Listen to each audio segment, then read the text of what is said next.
is maybe not fully understood. And then, I guess the main part of this research is saying there is stewardship, but it's what I call a global legal misfit.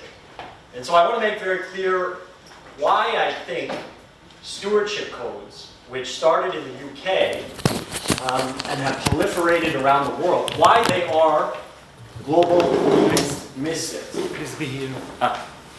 Why they are global legal misfits. And then what I want to do is I want to explain the implications of that. Why do we care that they're global legal misfits? And just in case I ran out of time, I want to sort of give the big takeaway up front, which is that before this research, everyone assumed that the codes of corporate governance that have proliferated around the world were copies of the UK. And indeed, if you read the text of the code, they are copies.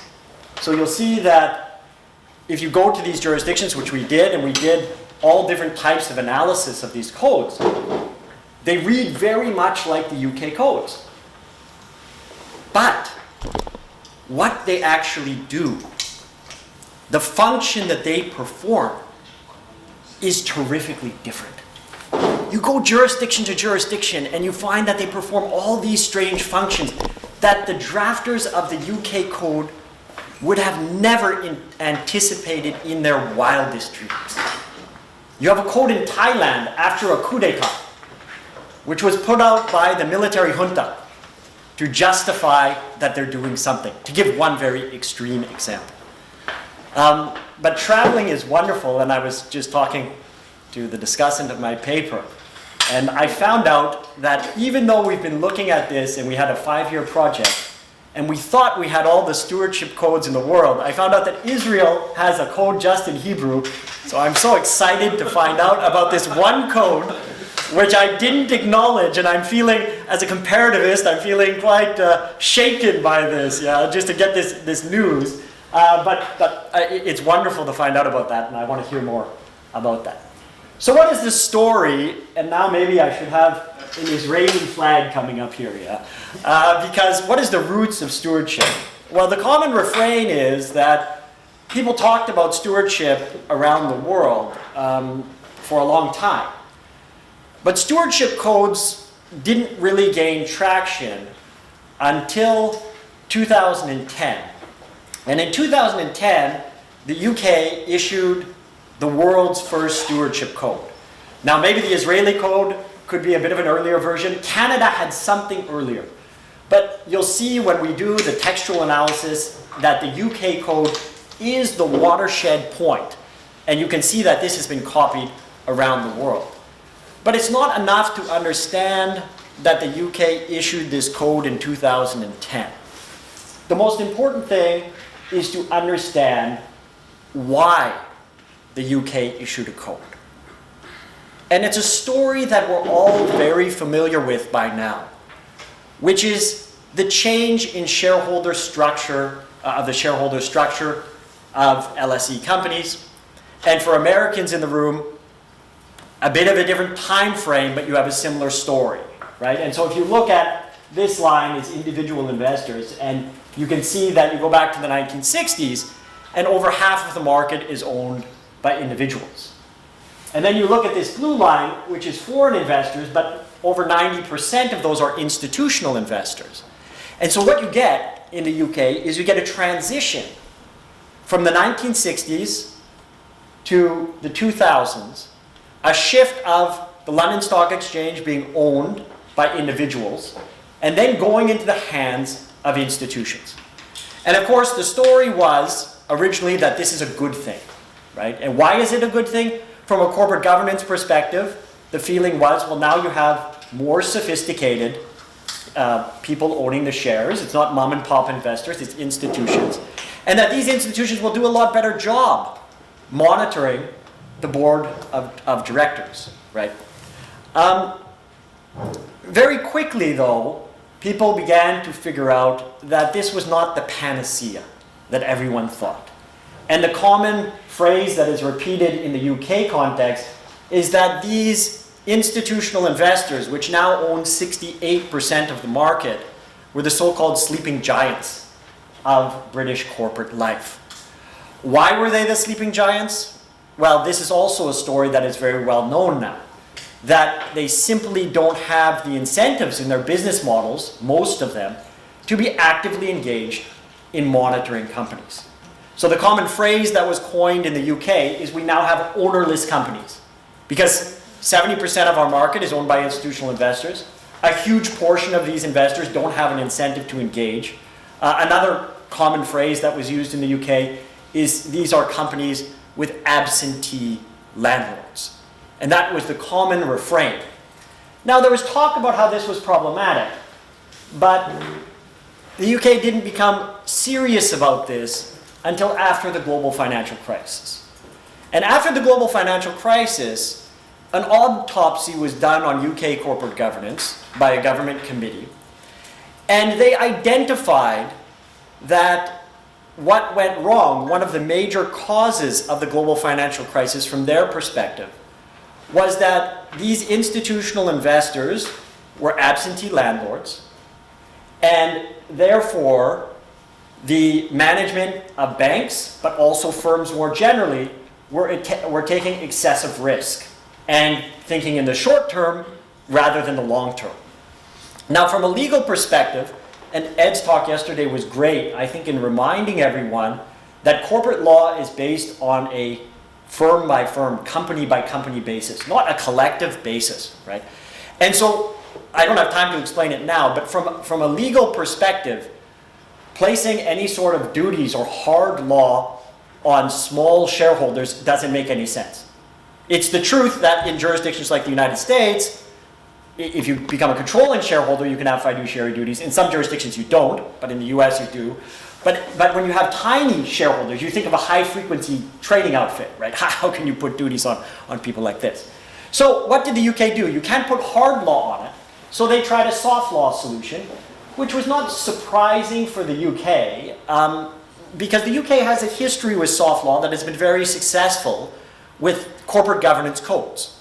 Right? Corporate governance codes, which are soft law, why do we call corporate governance codes soft law? Because you list on a stock exchange and there is a governance platform, how you're supposed to, how many independent directors are supposed to be on your board and a number of other things. And if you don't want to comply with it, then you can explain why you're not complying, right? Stewardship codes, or the original one in the UK, took a different approach. People confuse this, they call it comply and explain, but that irritates me a bit. The first iteration of it was not truly comply or explain, because when they first released the code, the institutional investors were not bound by the code. They had to sign up. So that's quite different, right? A corporate governance code, if you're listed, the code applies and then you comply or explain. You can actually voluntarily opt out. The UK is the only jurisdiction in the world that they changed this after 1 year, okay? They changed it to saying it's mandatory for all domestic investors. And so then it truly became a comply or explain regime. And these are the 7 principles. It's quite short, it's quite straightforward. I can just give you the upshot of it very quickly. What were they trying to do? With this stewardship code, they were trying to incentivize institutional investors to turn from rationally passive to actively engaged. How do you do that?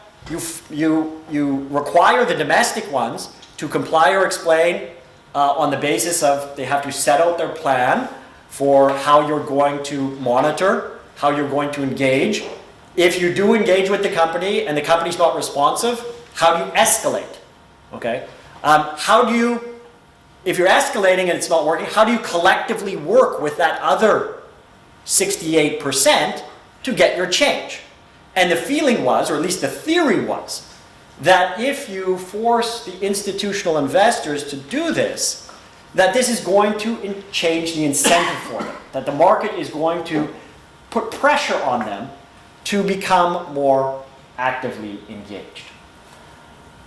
The UK literature on this, there's a lot of debate and there's a ton of literature, and that is not the purpose of my paper. The purpose of my paper is to say, that's the UK story. What is the global story? And after 2010, these codes proliferated to 20 countries, or now 21 with Israel, around the world. And the question is, what was going on, right? Were these codes the same as the UK code? And if you pick up, Ernst & Young had a nice thing, a map of stewardship, and they highlighted, there was a globe, and all the countries with stewardship codes showed up. There was other academic papers that would just list, all the countries with stewardship codes. And the general refrain was that the UK, once again, has exported, like with codes of corporate governance, except this time stewardship codes, and they were being picked up around the world and serving basically the same function that they serve in the UK, to turn rationally passive institutional investors into actively engaged shareholders. And so on that basis, the story was very simple, right? It sounds like a very simple legal transplant story. But our book, this big book project, showed that it is much more interesting and much more complex than was understood even 4 or 5 years ago. And so I want to talk about,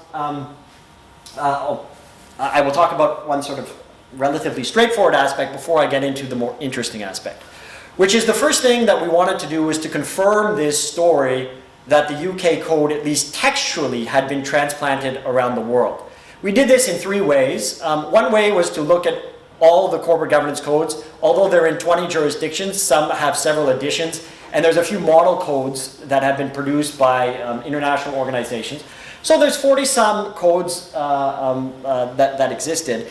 And if you look at these codes, the first thing you notice is that all of them in the world, except for one in Singapore, focuses on institutional investors being the stewards of companies. Okay, so that's a very important point. As a general meta point, they all try to change the rationally reticent institutional shareholder into an actively engaged monitor of companies. So they all have that general philosophy. If you go down one level, and that's the statistics on the slide here, we actually looked at each one of the codes and said, okay, the most recent edition, how many took the 7 principles that I had up on the screen from the UK? And as you can see, 81% took the principles, okay? And you have only one of these codes took 4, but even that code took 4. If you read the committee hearings in every country in the world, minus Israel, which I'm going to have to learn Hebrew to maybe read, the discussion was always that we are copying the UK model. So I'm sure the Israeli code must have been different because it was in 2008 before the 2010 code, right? And this is why the 2010 code is really the start of this global stewardship movement, because every country actually makes reference back to the UK code. Now, my co-editor of the book, Dionysia Kate Lazou at King's College London, she actually, with Matthias Siems, they got the best paper of ECGI last year from the law side. They did an even more sophisticated analysis to see if there was copying. And what they did is they did a textual analysis using essentially the same software that you use to catch students for plagiarizing.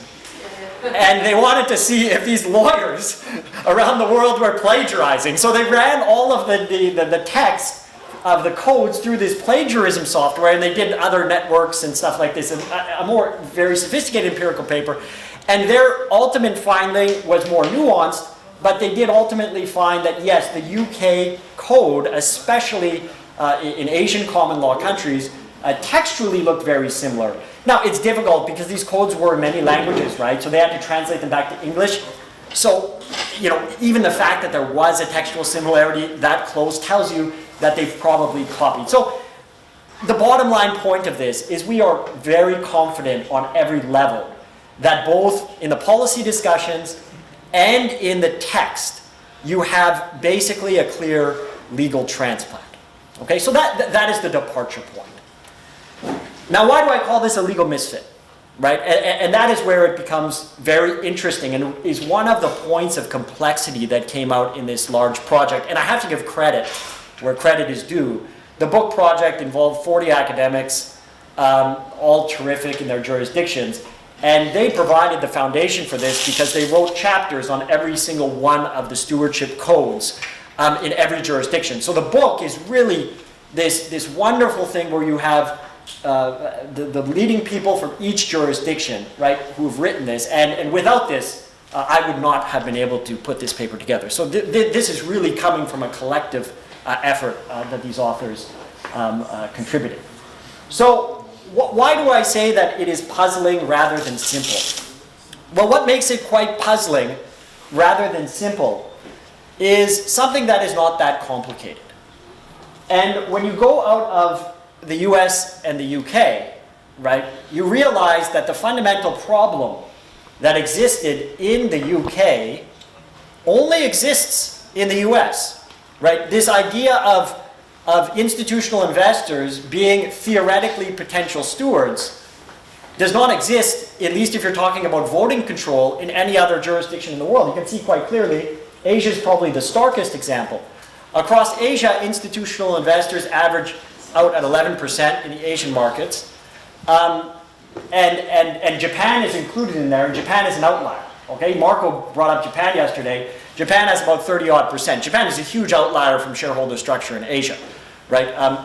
Other countries in Asia, it's mostly family firms and state-owned enterprises, big block shareholders. Institutional investors play a very small role. So the question is, if you're transplanting the UK model, which is meant to incentivize institutional investors to become stewards. Now, what do they mean by stewards? If you read the UK reports, they talk about escalation, replacing the board of directors. What do you need to replace the board of directors? You need 50% of the vote. So let's take Singapore as an example. In Singapore, the institutional investors own 6% of the market. So, yes? Can I just ask you a quick question? Sure. You'll feel more comfortable if you just change the word institution with large shareholders, and then you feel comfortable? Yes, so I wouldn't feel comfortable. I would feel that then it's not a misfit, yes. Okay. So yes, I would have expected if they were going to tailor the code to these jurisdictions, this is my next, you anticipate my next slide, so I might as well go to it. The other side of the coin is you already have a steward in almost every other jurisdiction in the world, and it's called the controlling shareholder. So if you look at this, all jurisdictions around the world, aside from the US and the UK, you have most of the a vast majority of the companies, the top 3 largest shareholders own 50% of the shares. So you already have a steward that is incentivized, is engaged. So that raises the question. It's not only that you're missing the institutional investors as the catalyst to be able to engage in stewardship, you also already have a landlord. It's not an absentee landlord or owner companies. These have a very clear owner, a very clear steward. Now, I brought up Singapore because Singapore actually does have a code for family owners. They actually did reorient the model. Nobody else did, right? And now I have a separate paper which talks about exactly your question. I'm okay with it, but does that mean it's a solution? That's a different story, right? It means it fits, that we've thought about fitting the UK model to the local jurisdiction. Whether it works is an entirely different question. But indeed. For this controlling shareholder, the kind of conflict of interest are very different. Of course. So, Of course. So the stewardship code in Singapore, they try to use it for ESG mainly, to try to ask the family owners to commit to doing things beyond pure profit maximization, okay? And then you can say, will this work? My answer is no, it's soft law. Why are they going to change their behavior? I don't think it's going to be terrifically effective. I think they did it in Singapore for something that I'll talk about, which is signaling that they're doing something, but I don't think it's going to work. I'm just saying what they've done, right? And you're absolutely right. The conflicts are very different. You would have to draft a different code. But the curious thing for me was, and your intuition is perfect, why didn't they do that? Why didn't they do that? If we in this room, in a few minutes, I've only explained this to you for 19 minutes, yeah?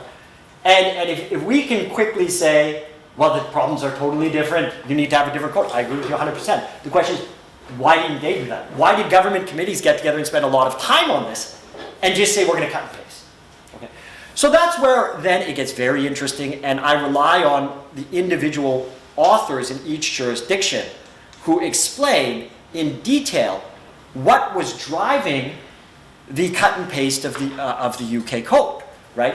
Now you say cut and paste, textually it's cut and paste, but if you look at the enforcement that's behind it, it's not cut and paste.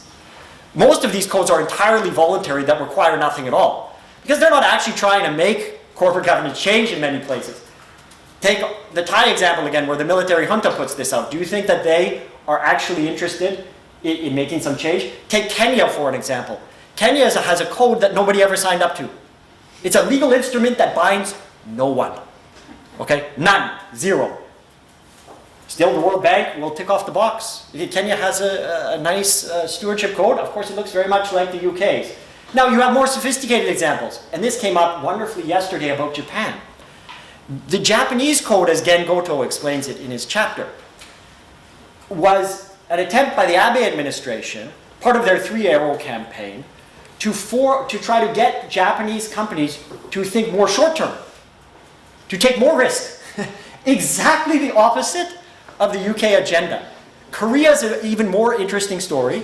In Korea, an author, Kyung-Hoon Chun from Seoul National University, and Sang-Yok Kang from Peking Transnational Law School, they tell this fascinating story about how a left-leaning government, the last administration, they used this, the critics said that they used this to carry out something called pension fund socialism. That Korea has a massive national pension fund, and they wanted to use the stewardship code to catalyze and to give an excuse to get involved in corporate governance of the Korean companies to push them in a political direction, right? So that is another terrific example. In Singapore, the chapter I have in the book on Singapore explains in detail, and we can talk about this more in the discussion, about how the Singapore Code reinforces Singapore's state-owned and family-owned dominated system. I can tell you that the people who drafted the UK Code would have never anticipated that this is going to reinforce state and family control in Singapore, but it does, right? And so it essentially turns the model on its head. Now, another interesting bifurcation is that wasn't terribly well recognized is half the codes in the world are released by the government agencies, and half are issued by institutional investors, right? This also creates some complexity, right? And so what we then look at, or what I look at in this article, forthcoming article, is what is driving diversity, right? And it's interesting to say that everybody's saying they're copying the UK code, but what are the drivers of these essentially varieties of stewardship that are being carried out underneath this sort of mirage, right, of a common textual language, right? And we isolate a number of factors. One of them I mentioned, government codes versus private issue codes, makes a huge difference. Of course, the government has the fiat of the state, right? They can enforce these. Why do institutional investors get together to launch these codes? A lot of the time it's to preempt the government from doing it, right? And you tend to find in jurisdictions where you have a higher level of institutional investor ownership that they issue their own codes. And this strategy has so far been 100% successful. There's not been a major code launched by institutional investors where then the government has come in behind it, right? So it's a preemptive corporate governance strategy. It's a different term I use in another paper, which is quite fascinating. You then have halo signaling. Why does Singapore and Hong Kong do this? Well, they're global financial centers, right? To have a stewardship code give some sort of signal. You can say markets are going to read out the false signals, maybe. Kenya's signal is not going to work very well, but people do this. People try to do this, whether they'll be read out by the market. Japan is a political story, right? The Abe administration, peer politics. This next round of codes is all about ESG, because in 2020, the UK put out a new code, and Paul Davies has a chapter in the book. Paul does a wonderful job. He has this beautiful subtitle, which is called From Saving the Company to Saving the Planet. Yeah. And that encapsulates, that subtitle, exactly what went on from 2010 to 2020. The 2020 UK code, the people in the UK and the stewardship industry were terrified because the Kingman Review said, this is useless, we're going to cancel it. A bit of irony. The UK says it's useless, but in another report they say, we must export this. And so in the Kingman Review, right, they changed it to ESG. Why? Because they wanted the stewardship industry to essentially continue. Right? So you have all these factors. What you would think would be the main purpose in a controlling shareholder jurisdiction would be mitigating private benefits of control, right? As was raised by the two things. The Singapore Family Code is the only one that has ever even attempted to do this, right? So that is not really a driving factor, which again is quite curious. So why is this important? This is important because stewardship is still gaining steam. I've talked to a number of people from several jurisdictions around the world that say they're going to implement more stewardship codes. These codes will not be implemented in jurisdictions with shareholding structures like the United States or United Kingdom because none exist. Now there's variations, I should say, of course. In the paper, it's a more complicated place, right? There's a continuum. And so you do have some jurisdictions like Canada, Australia, that do have higher institutional investors. Of course, I'm not saying that these codes are useless. They're very useful. It's just they won't play the role they play in the UK. If you have 30% institutional investors, you can kick up some noise. But if you have 6% in Singapore and you're facing in every board meeting an absolute voting majority, you may kick up noise. But even BlackRock recognizes this in their 2020 stewardship report. They bemoan the fact that in Asia they haven't really been able to gain any traction, and they gave some case studies of this. This isn't something that I came up with on my own. People in the industry actually know this, right? You're not going to be able to have the same effect, obviously, if you don't have the same voting power. So what is a caution that comes out of this project? And because we're at a business school audience and I only get to do this like once every year at GCGC or here, so I guess my message, which isn't in the paper, is I have two messages. One in the paper is that you have to be very cautious of using an Anglo-American lens to try to make statements about the world. And you know, there's a terrific paper by Bebchuk, Cohen, and Hurst. I don't know if Lucian's here, but it's a terrific paper that all of you know, which is that, you know, institutional investors explains why they don't have the incentives to engage. But at the end of the paper, they sort of suggest, well, this is very important probably around the world. And I think they're right. The incentives are still the same. But if the incentives are about 6% rather than 80%, of course the meaning is a lot less. Right? So that's one caution. The other caution is if you were to code, give a 1 and 0, do an old Laporta et al. Style for these stewardship codes. Of course, everything looks like the UK. They all get 1s, right? Because they've copied it. But actually when you drill down, you're going to get something very different. So my analysis of stewardship is bright lights, little bite. This is not going to change the corporate governance in these countries, and other people like Brian Cheffins and the Kingman Review will tell you it didn't work in the UK either. Okay, but it even has less of a chance working outside of the UK. At least theoretically, it could work in the UK, but it didn't work. But it doesn't even have a theoretical foundation, and it's being transplanted around the world, which is a bit shocking. I have 1 minute, so I'll just say something that is not in the paper, which is this new ECGI paper that I put up about a week ago. And there is a nexus between stewardship and the next corporate purpose movement, right? The next wave of stewardship is going to be all about ESG. And it's going to be pushing purpose through countries like China and Japan and India, which are already very purposeful, right? And this is a scary thing because it actually gives cover this next round of stewardship. The next wave is going to follow on the 2020 code. And it gives cover to these jurisdictions that need more shareholderism, that are very stakeholder-centric, and it gives cover for them to say, oh, now we're going to adopt a new code. Singapore's just done this, Japan's going to do it, and they're going to say, now we're following good corporate governance. What are they really doing? They're going to be avoiding necessary reforms in their stakeholder-oriented systems that are so purposeful, right? That is something which Colin Mayer hasn't, I think, fully addressed, that Amir brought up yesterday. And this is not just a neutral proposition, right? When in Thailand, when a military junta uses this to possibly justify their existence, or in Japan, when you could use this to stop important reforms, this has serious deleterious consequences. With that, Benny's being too kind, and I've come to my last minute.